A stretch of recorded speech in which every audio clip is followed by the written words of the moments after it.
ऐसे पुरुषों के लिए भी कानून हो, इसमें अगर पुरुष प्रताड़ित हो रहे हैं तो उनके लिए भी सुनवाई होनी चाहिए, उनके लिए भी कानून होनी चाहिए, उनको भी न्याय मिलना चाहिए। और औरतें भी लोग जेंट्स को प्रताड़ित कर देते हैं। के ऊपर कोई भी प्रताड़ना लगने पर लोग जल्दी विश्वास कर लेते हैं और पुरुष यदि प्रताड़ित होता है तो लोग उसको शक भरी निगाहों से देखते हैं। इसी केस की वजह से 38 वर्ष के हो गए हैं और शादी नहीं कर रहे हैं। उनका सुसाइड करना ही अपने आप में हमारे समझ से गलत है। सुसाइड करना ही अपने आप में एक महापाप है और उनको ऐसा नहीं करना चाहिए था। अतुल सुभाष सुसाइड मामले में एक सवाल खड़ा कर दिया है कि क्या महिला ही प्रताड़ित होते हैं या पुरुष भी प्रताड़ित होते हैं?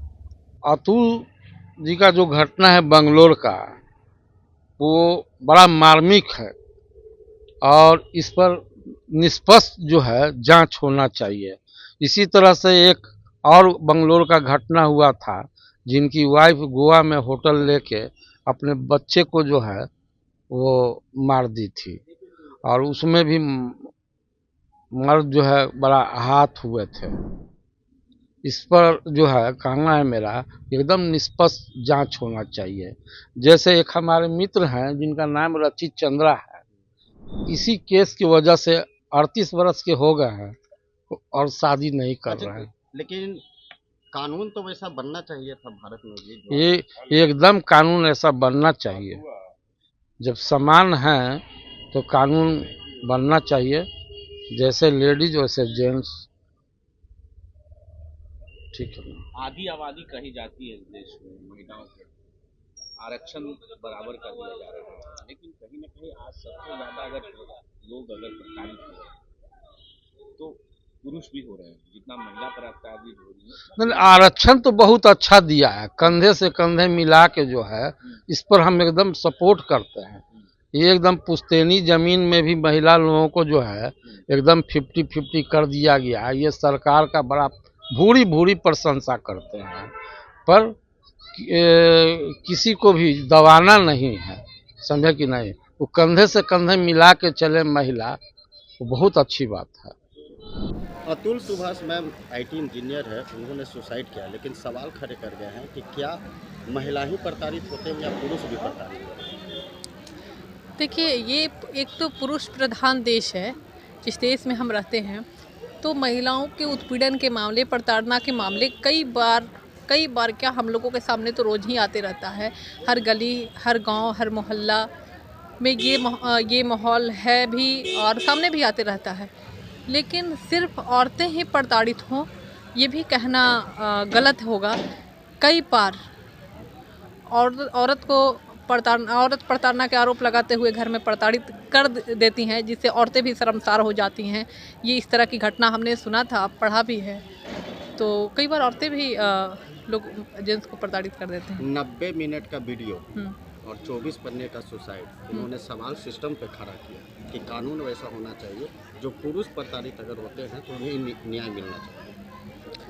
बिल्कुल मिलना चाहिए। जब इस देश में, हमारे देश में जब औरतों को न्याय मिलने के लिए कई कानून हैं, तो फिर मुझे लगता है और सभी औरतों को लगना भी चाहिए, होना भी चाहिए कि ऐसे पुरुषों के लिए भी कानून हो, इसमें अगर पुरुष प्रताड़ित हो रहे हैं तो उनके लिए भी सुनवाई होनी चाहिए, उनके लिए भी कानून होनी चाहिए, उनको भी न्याय मिलना चाहिए। अतुल सुभाष मामले, सुसाइड मामले में एक सवाल खड़ा कर जाता है कि क्या महिला ही प्रताड़ित होते हैं या पुरुष भी प्रताड़ित होते हैं? देखिए, जिस इस तरह के केसेस में 60% अगर सही केस होते हैं तो 40% फ्रॉड केस होते हैं।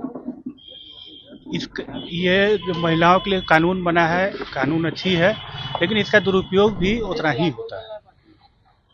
तो अब न्यायालय को या सरकार को इस मुद्दे पे भी सोचना पड़ेगा कि इस कानून को में सुधार की ज़रूरत है। इस कानून में सुधार की ज़रूरत है ताकि किसी को भी आत्महत्या करने की नौबत ना आए। कोई इतना भी प्रताड़ित नहीं हो कि वो आत्महत्या करने के लिए मजबूर हो जाए। सुसाइड नोट में कहा गया है कि पत्नी से परेशान होकर उन्होंने डाइवोर्स भी ले लिया था, उसके बाद भी प्रताड़ित किया जा रहा था, लेकिन वो अदालत, कोर्ट से भी जंग हार गई। यानी सिस्टम पे सवाल खड़ा है। सिस्टम पे बहुत बड़ा सवाल खड़ा है। सिस्टम पे उन्होंने जाते जाते बहुत बड़ा सवाल खड़ा कर दिया है। अतुल सुभाष एक आईटी इंजीनियर थे, उन्होंने सुसाइड किया है और सिस्टम पे एक सवाल खड़ा कर दिया है कि क्या महिला के साथ ही प्रताड़ित होती है या पुरुष भी प्रताड़ित होते हैं।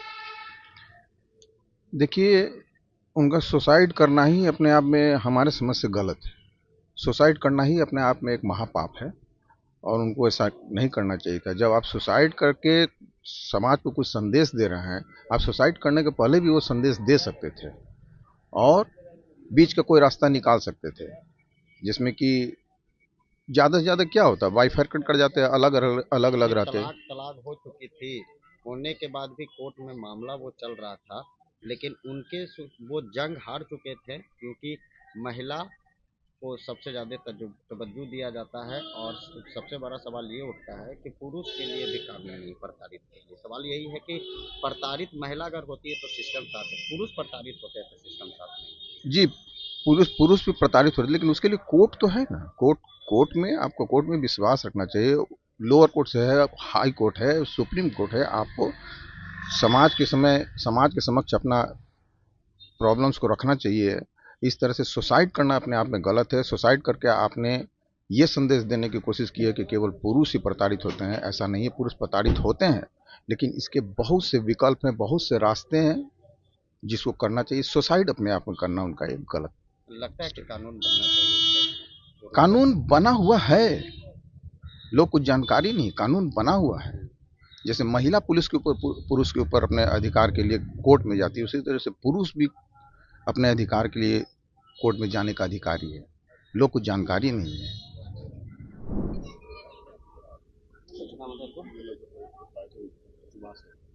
सुभाष अतुल सुसाइड मामले में एक सवाल खड़ा कर दिया है, जी। क्या महिला ही प्रताड़ित होती है या पुरुष भी प्रताड़ित? पुरुष वर्ग भी प्रताड़ित होते हैं। महिला के ऊपर कोई भी प्रताड़ना लगने पर लोग जल्दी विश्वास कर लेते हैं और पुरुष यदि प्रताड़ित होता है तो लोग उसको शक भरी निगाहों से देखते हैं, बोलते हैं कि गलती तो पुरुष वर्ग का ही होगा। कोर्ट कानून को ये होना चाहिए कि महिला हो या पुरुष, कोई भी मामला में निष्पक्ष जांच होना चाहिए और किसी को भी ये चीज़ देखना चाहिए कि प्रताड़ित होने का कारण महिला वर्ग है या पुरुष वर्ग। निष्पक्ष जांच होने पर ही सही मुद्दा बाहर आता है या उसका जो सच्चाई होता है सभी के सामने आता है। यहाँ तो जो कांड हुआ है, ये बेचारा इतना दिनों से प्रताड़ित होते होते अपने ज़िंदगी का जंग हार गया और ये उम्मीद कर रहा है अपने पूरे देश से कि यदि हमको ये मिल जाए, मेरा न्याय मिल जाए तो गंगा में प्रभावित कर दीजिएगा, अगर न्याय न मिल सके तो गंदे नाली में बहवा देने। इससे बड़ा क्या अभिशाप हो सकता है हमारे देश के लिए कि कोई पुरुष वर्ग इतना प्रताड़ित होकर के अपने जान से हाथ धो देता है और सिस्टम पर, कोर्ट पर, सभी पर सवाल खड़ा होता है। इसका तो निष्पक्ष जांच होना ही चाहिए। प्रताड़ित होते हैं या पुरुष भी प्रताड़ित? देखिए, आज जैसा मॉडर्न युग है कि दोनों पक्षों में लोग प्रताड़ित होते हैं और जैसा कि अतुल जी ने जो सुसाइड किया है, समझ नहीं आ रहा है कि उन्होंने ऐसा क्यों किया। बहुत तरह का कारण हो सकता है, ना किसी को उन्होंने कुछ बताया है, तो इसकी जांच होनी चाहिए। सुसाइड नोट उन्होंने 24 पन्ने का लिखा और वो प्रताड़ित में कोर्ट और पारिवारिक कलह का नाम दिया। अब जो उन्होंने लिखा है ये सच भी हो सकता है, ये बहुत तरह का बात है। अब मुझे गुजारिश करूंगा सरकार से कि इसकी जांच होनी चाहिए, फिर मामला सामने सच आएगा कि क्या सच्चाई है। नहीं, 36। अभी तक क्यों नहीं? सबका अपना अपना लाइफ है, कोई इंटरफेयर नहीं कर सकता है। धन्यवाद।